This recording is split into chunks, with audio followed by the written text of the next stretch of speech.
Boa noite a todos, muito obrigada pela presença. Então, vamos iniciar a apresentação. O tema dessa apresentação é o uso de redes neurais artificiais para estimativa da resistência de materiais na engenharia mecânica. E sendo específica, eu vou falar sobre um tipo especial de material, que são cabos condutores de energia. Bom, como é que essa palestra, então, ela vai ser abordada? O que será abordado nessa palestra? Então, vou falar um pouquinho sobre mim, fadiga em cabos condutores de energia, redes neurais artificiais, como os ensaios de fadiga em cabos de alta tensão são realizados. Vou apresentar para vocês o laboratório de cabos da Universidade de Brasília, apresentar alguns resultados experimentais e os resultados com as redes neurais artificiais, utilizando então esses resultados experimentais para o treinamento da rede e algumas conclusões. Bom, gente, falando um pouquinho sobre mim, eu sou a professora Miele Silva Pestana, eu sou graduada pela Universidade Federal do Tocantins, licenciatura em matemática, e aí eu fiz o mestrado e o doutorado em engenharia mecânica pela Universidade de Brasília. Eu sou de uma cidade do interior de Goiás, vim de uma família muito simples, muito humilde. Minha vida nunca foi fácil, Durante a graduação, eu vendi sanduíche natural, trabalhei como faxineira na limpeza de uma escola, durante 2 anos. E foi um processo bem difícil, mas eu tive o privilégio de, dentre 35 ingressantes na graduação, eu estava entre os 3 que formaram em 4 anos, sendo que eu era a única que trabalhava em um serviço pesado ainda. Isso não é porque eu era superior intelectualmente, mas porque eu sempre fui muito esforçada e determinada. Por que eu estou falando isso para vocês? Porque eu sei que muitos de vocês têm uma vida similar, a que eu tive. E não é fácil, Só que isso não é justificativa para vocês desanimarem, desistirem, Nós podemos alcançar nossos sonhos, mesmo que viemos de origens humildes, E origens simples. Basta vocês terem determinação e não desistirem. Eu fiz o mestrado e doutorado em engenharia mecânica porque sempre foi meu sonho ser engenheira mecânica, só que eu não tinha condições de fazer a graduação em engenharia mecânica. E aí, quando surgiu a oportunidade, eu fui com tudo. Sofri bastante também, porque eu fui para Brasília, uma cidade enorme, custo de vida alto. Cheguei com a cara e a coragem, passei até um pouco de fome, com muito pouco dinheiro, mas no doutorado as coisas começaram a melhorar. Então, é isso aí, pessoal. É só um pouquinho para vocês lutarem pelos sonhos de vocês, tá?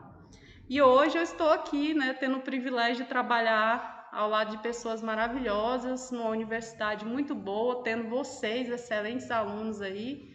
E realmente é muito bom estar com vocês, tá, pessoal? Então, vamos à nossa palestra. Pessoal, o Brasil possui mais de 125 mil quilômetros de extensão de linhas de transmissão de energia. E nós sabemos o quanto a energia é importante para o crescimento econômico de um país. E o cabo condutor, deixa eu só pegar um ponteiro aqui no mouse para eu mostrar para vocês, fica mais fácil. E o cabo condutor, pessoal, é o principal componente de uma linha de transmissão de energia. Para vocês terem uma ideia, 40% dos custos envolvidos para montar uma linha de energia então investido nos cabos condutores. Então, realmente são componentes muito caros. Eu coloquei algumas imagens aqui para vocês verem como é que são instaladas essas linhas. E olhando de longe, a gente pensa que o cabo é bem estreitozinho, um diâmetro pequeno, mas ele tem cabo que tem um diâmetro gigantesco, Que você olhando de perto é muito pesado e realmente muito grande. Agora, o que acontece se houver falhas nessas linhas de transmissão, já que o cabo é o principal componente dessas linhas? Eu citei aqui 2 exemplos, pessoal. Em 2001, não sei se, acho que alguns de vocês eram muito jovens, né?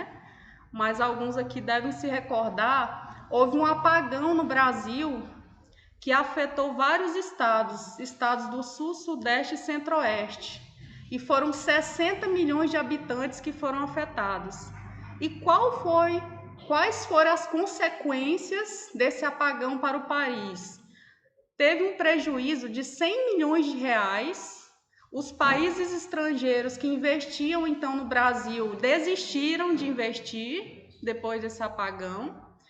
E o pior de tudo, gente, houve perdas de vidas. Imagina quantas pessoas nos hospitais que dependem de aparelhos para respirar perderam as suas vidas devido a esse apagão. Então, os prejuízos, podemos dizer que foram exorbitantes. Em 2014, teve outro apagão.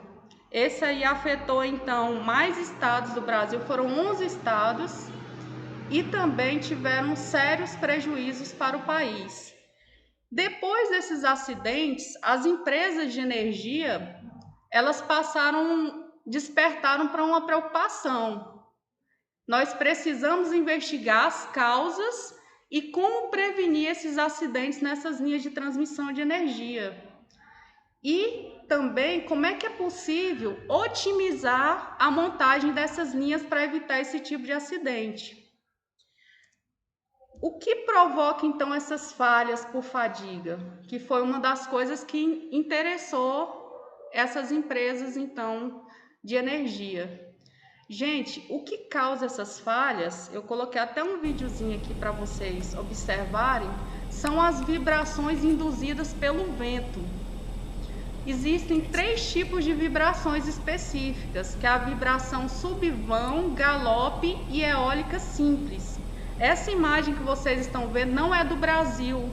Esse é um tipo de vibração conhecida como galope, é devido a fortes ventos. A principal vibração que acontece no Brasil é a eólica simples. Apesar de ter o nome simples, causa muitas falhas. E aí eu vou explicar para vocês como é que acontecem essas falhas. Quando a linha é instalada, existem então as torres onde essas linhas passam e essa linha é presa nessas torres. E o que prende esses cabos nessas torres de energia? É o grampo de suspensão. Então, nessa região que vocês estão observando aqui na imagem, é onde fica esse grampo e é onde a restrição de movimento do cabo condutor. Então, aqui é a região crítica onde acontecem essas falhas. Como vocês podem observar, essa imagem abaixo aqui é de um cabo após retirar o grampo de suspensão. Vocês podem ver que existem aqui, só na camada externa, mais de 7 fios rompidos. Imagina na camada interna desse cabo. Então, nessa região aqui acontece uma falha que nós chamamos de fadiga, que eu vou explicar para vocês brevemente o que seria esse tipo de falha. O que seria falha por fadiga? É um tipo de falha, pessoal, que é causada por tensões cíclicas. Falando em linguagem simples, né, para vocês entenderem, é quando um componente ele sofre um movimento repetitivo e aquele movimento repetitivo ali que ele sofre vai levando a um desgaste do material até que acontece a ruptura do mesmo. Eu coloquei aqui para vocês verem essa imagem a nível microscópico para vocês verem o que acontece. Primeiro, inicia-se uma trinca, uma pequena trinca.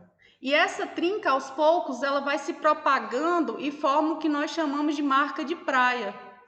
E aí, quando essa marca de praia ela aumenta, acontece a ruptura brusca, que é quando o material se rompe de forma repentina. Eu coloquei essas 2 imagens aqui para vocês entenderem um pouquinho o que seria isso. Por exemplo, essa ponte aqui, ó, o caminhãozinho ele passa na ponte, a ponte sofre uma flexão pequena, mas à medida que esse movimento vai se repetindo, a tendência é que a ponte ela vai sofrer uma compressão e uma tração. Ela estica, ela encolhe, ela estica, ela encolhe. Com o tempo, o que é que vai acontecer? Essa ponte ela vai se romper. De forma repentina, ela vai partir ao meio. Isso aqui é um tipo de falha que nós chamamos de fadiga. 90% das falhas que acontecem nos materiais é provocado, então, por esse tipo de fenômeno, né, conhecido como fadiga. Aí eu coloquei para vocês verem, esse tipo de falha não acontece só em cabos condutores, né? Em 1988, esse Boeing aí, que decolou do Havaí, ele sofreu um tipo de falha provocado por fadiga. Iniciou-se uma trinca na janela dessa aeronave e essa trinca foi se propagando. Aí, quando a aeronave estava em voo, saiu uma parte, né, de aproximadamente 6 metros da fuselagem desse avião.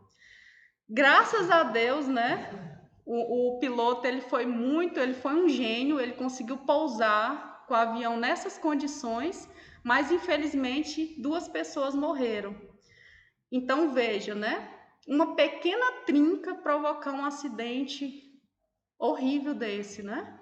Vocês podem ficar tranquilos que hoje em dia os aviões, né, as empresas aéreas preocupam muito com esse tipo de falha, né? Então vocês podem voar sem medo, tá, gente? Isso não vai acontecer, não. E o que seria essa fadiga em cabos, né? Para vocês entenderem um pouquinho. Nessa região onde tem restrição do movimento, quando o cabo ele sofre a vibração, há pequenos microdeslizamentos de fios com fios e o contato fio com fio com grampo de suspensão, que é metal com metal, os fios vão se desgastando, vai surgindo a trinca vai se propagando até que o fio se rompe.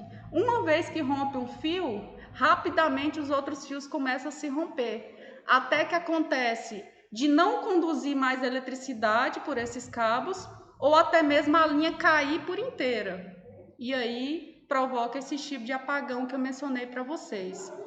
E o cabo está sujeito a 2 tipos de esforços, que é o esforço causado pelo vento e também o esforço, gente, causado pela carga de esticamento do cabo. Porque quando ele é montado na linha, é aplicada uma tração nele. Às vezes ele fica com a catenária, a barriga maior, como se ele tivesse... Imagina uma corda que você puxa. Quando você estica, né? Ela fica bem retinha. Mas se você diminui, né, essa tração, ela vai criar uma barriga. O cabo é da mesma forma. Quanto mais esticado, mais ele vibra. E quanto mais ele vibra, a intensidade de falha por fadiga também é maior. Aí, para vocês entenderem um pouquinho o que seria isso, veja esse esquema aqui. Presta atenção na seta vermelha. Quando a carga de esticamento é menor, essa barriga que cria no cabo, ela vai ser maior e, consequentemente, vai precisar de torres mais altas e de um número maior de torres, porque existe uma distância considerada segura da altura do cabo até o solo. Até mesmo essas linhas passam em rios e tem embarcações. Então, se essa altura não for respeitada, essas embarcações batem nesses cabos e imagina um acidente que pode causar. E aí, pessoal, quando estica menos o cabo, o custo inicial vai ser maior. As empresas vão gastar mais. E as falhas por fadiga também vão diminuir, porque o cabo vai vibrar menos. Só que o custo com manutenção também vai ser mais baixo. Só que como gasta mais torre e mais cabo, porque menos tracionado, mais cabos vai ser necessário. Vai ser muito cara a montagem dessas linhas. E quando o cabo ele é mais esticado, se vocês prestarem atenção na seta verde, vai diminuir essa barriga, as torres vão poder ser mais baixas, o custo inicial vai ser menor, porém vai intensificar essas falhas por fadiga e, consequentemente, a manutenção dessas linhas vai ser mais caro. Sem falar que é um trabalho arriscado. Você imagina uma pessoa lá pendurada num cabo de alta tensão, sujeito a uma falha humana, apesar que eles usam roupas especiais, mas se ele cometer uma falhazinha, ele cai de lá na mesma hora morto, né? Então, essa manutenção nessas linhas realmente é um trabalho arriscado. Então, o que as empresas querem, pessoal? É encontrar uma carga de esticamento do cabo que seja considerada ótima. Aí eles começaram a investir em projetos, em laboratórios de cabos no Brasil inteiro. Só que no Brasil existem 2 laboratórios de cabos, porque são laboratórios muito sofisticados, aparelhos muito caros, o aparato experimental é gigantesco. E aí, eu estava inserida em um desses projetos no laboratório de cabo da Universidade de Brasília. Para vocês terem uma ideia, foi um projeto de 3 milhões de reais para realizar 27 ensaios durante um período de quase 3 anos. Cada ensaio de cabo, pessoal, dura em média 1 semana para ser realizado, sem falar quando dá errado. Porque quando você faz um experimento, não significa que ele vai dar certo. Pode ser que você tenha que repetir ele várias vezes até que você consiga sucesso. E aí que entra o que nos interessa, redes neurais artificiais, que é o tema dessa palestra. O que acontece? Com esses 27 ensaios realizados em laboratório, que são ensaios caríssimos, você consegue treinar uma rede neural artificial e ela consegue aprender o comportamento do cabo, ela consegue extrapolar esses resultados experimentais e te dar combinações de carga de esticamento que, combinadas com diferentes tipos de vibrações, as empresas são capazes de projetar linhas sem precisar utilizar ou investir tanto dinheiro assim nesses experimentos. Aí eu vou explicar para vocês mais à frente como é que através de redes neurais eu consigo economizar dinheiro e tempo para então obter esses resultados tão importantes para essas empresas de energia. O que é uma rede neural artificial? Então, pessoal, são técnicas computacionais que apresentam um modelo matemático inspirado nos neurônios biológicos.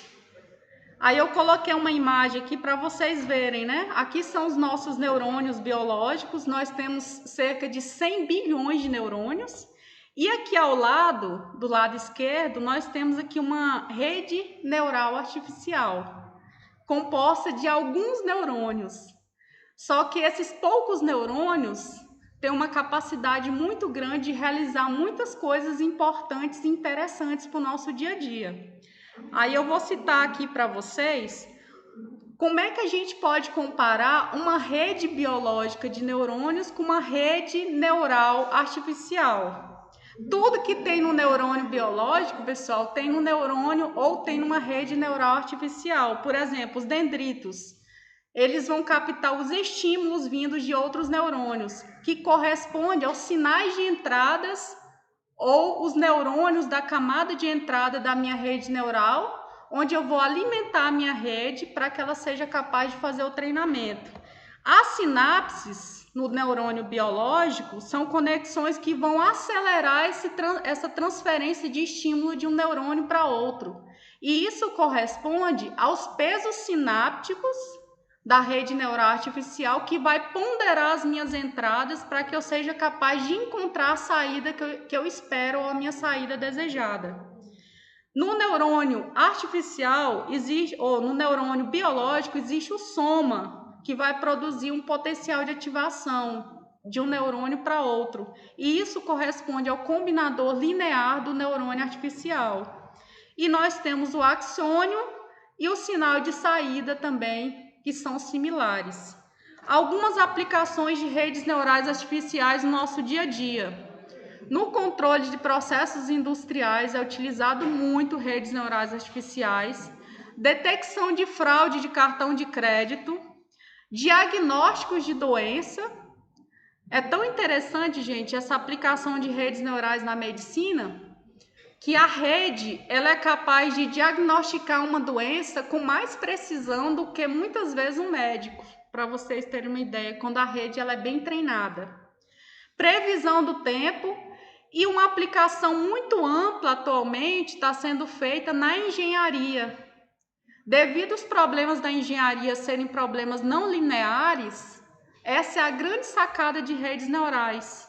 Ela consegue te dar respostas confiáveis, mesmo envolvendo um conjunto de dados muito diversos e muito diferente um do outro. Aí eu vou explicar para vocês mais à frente. Qual foi o tipo de arquitetura utilizada nessa pesquisa? Em redes neurais existem muitos tipos de arquiteturas, mas a que nós utilizamos foi a rede Perceptron de múltiplas camadas. Como é que ela funciona? Ela tem a camada de entrada, ela tem as camadas intermediárias ou camadas ocultas, que é onde acontece o treinamento da rede ou a mudança dos pesos sinápticos até que eu encontre o peso ideal, e ela possui a camada de saída. E qual o tipo de treinamento que nós adotamos nessa pesquisa? Foi o treinamento supervisionado. Eu fiz uma comparação aqui para vocês entenderem melhor o que seria esse treinamento supervisionado. É como se existisse um professor que mostrasse para a rede, ó, é essa a resposta correta. Eu quero que você me dê essa resposta. Aí o que a rede vai fazer? Lá no final, quando os pesos, ponderarem as entradas e acontecer ali um treinamento, vai ser feita uma comparação da resposta desejada, ou seja, o que o professor diz para a rede, ó, eu quero essa resposta. Com a saída da rede é calculado um erro. Se o erro for maior do que o estipulado pelo programador, a rede vai voltar ao processo de treinamento até que esse erro seja baixo o suficiente para que sejam, então, considerados resultados acurados ou resultados confiáveis. E como é que é o algoritmo desse treinamento? Ele é conhecido como retropropagação, porque ele tem uma propagação adiante e uma propagação reversa. Adiante, você alimenta a rede, ela pega as suas entradas, vai ponderar essas entradas, e aí lá no final, a rede vai comparar essa resposta com a resposta desejada. Se o erro for alto ou o erro não for o pequeno o suficiente, a rede vai começar o processo de propagação reversa, que é onde acontece todo o treinamento até que se ache o peso ideal para te dar a resposta que você espera. E qual o objetivo final? É que a rede ela seja capaz de generalizar os resultados. Após o treinamento, qualquer que seja o dado que você inserir na rede, ela vai te dar o resultado que você espera. Então, essa é a grande sacada de redes neurais. Qual é a desvantagem? É que quando você usa esse tipo de algoritmo, ele funciona um pouco em caixa preta. O grande mistério, de redes neurais é isso, porque não se sabe, não se tem uma explicação teórica exatamente do que a rede faz internamente. Mas o que importa é que no final ela vai te dar a resposta que você quer. Essa é a grande sacada, só que também é uma desvantagem, porque às vezes nem sempre você consegue explicar o que a rede faz internamente lá nas camadas. Por isso que o nome é camada oculta, porque realmente é meio que cego, mas funciona. Isso é que é interessante.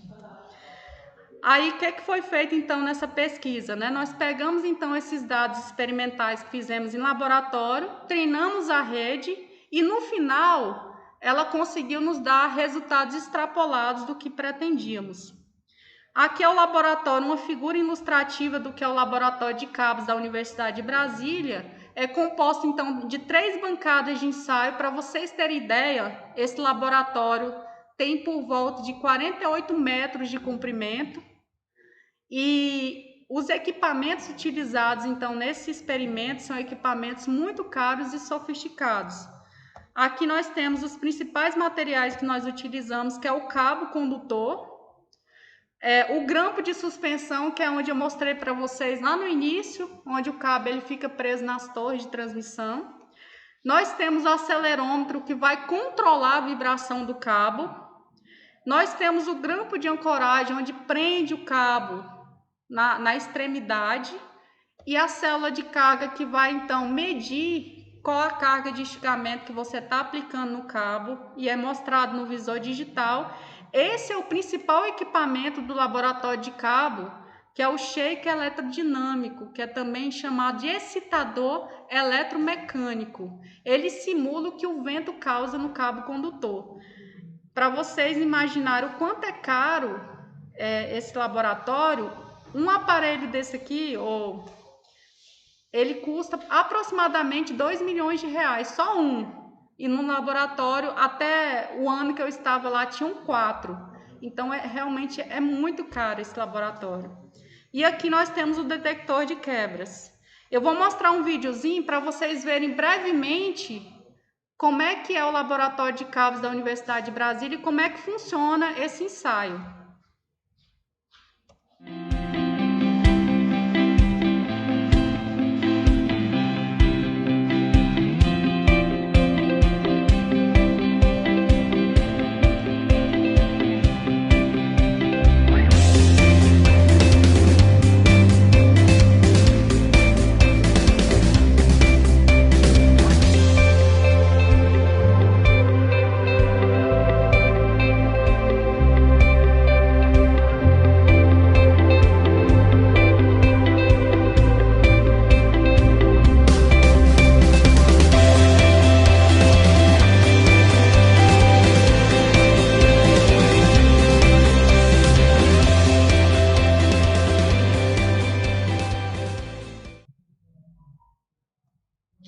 Esses foram os resultados, então, os 27 ensaios que foram realizados, que foi utilizado para o treinamento da rede neural.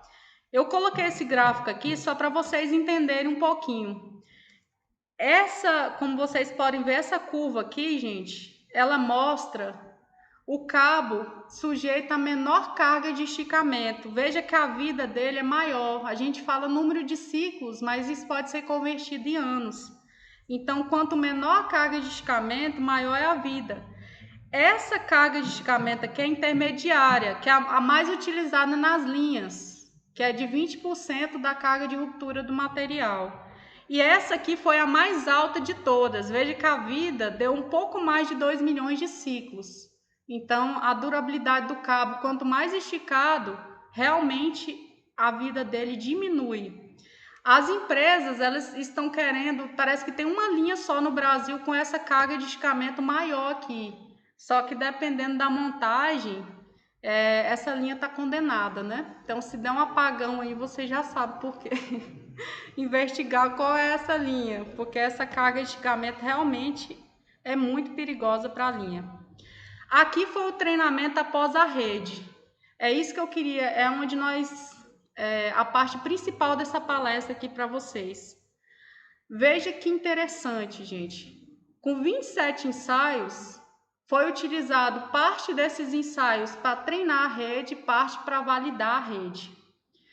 Nós obtivemos combinações de carga de esticamento e tensão alternada, que são as tensões provocadas pelo vento, de ensaios que demoraria cerca de 5 anos para serem realizados. A rede neural fez isso. Para implementar o código, nós demoramos cerca de 15 dias, o treinamento cerca de 2 horas, e nós obtivemos muito mais resultados do que em laboratório durante um período de 3 anos, em ensaios cansativos e desgastantes. É por isso que é muito interessante o uso de redes neurais aplicando também nessa área da engenharia. Aí aqui nós temos também a curva SN, que nós chamamos, que são as combinações das amplitudes de tensões que o cabo pode sofrer, causadas pela vibração do vento, e aqui o número de ciclos, ou a durabilidade que esses cabos podem ter. Tudo isso aqui, pessoal, como vocês podem ver, foram validados com os resultados experimentais. Então, é notável, né, que os resultados foram muito bons com redes neurais artificiais. Então, concluindo essa apresentação, nós percebemos que através desse modelo baseado em redes neurais artificiais, é possível, pessoal, estimar a provável vida do cabo condutor sem precisar utilizar, né, esses laboratórios de cabos que são muito caros e com aparato experimental muito grande, em pouco tempo e com custo muito mais baixo. E aí pode habilitar o projetista de uma linha de forma confiável ele projetar uma linha utilizando só essa técnica computacional. E aí agora, se vocês quiserem fazer alguma pergunta, eu tenho aqui algumas referências bibliográficas sobre o assunto. Quem quiser conhecer mais pode procurar a minha tese lá no Google, né? Coloca meu nome, L. Silva Pestana, tese, doutorado, e vocês vão achar o linkzinho lá, vocês podem ler que vocês vão saber mais detalhes sobre o assunto, tá bom? Muito obrigada e agora vocês podem ficar à vontade para fazerem perguntas.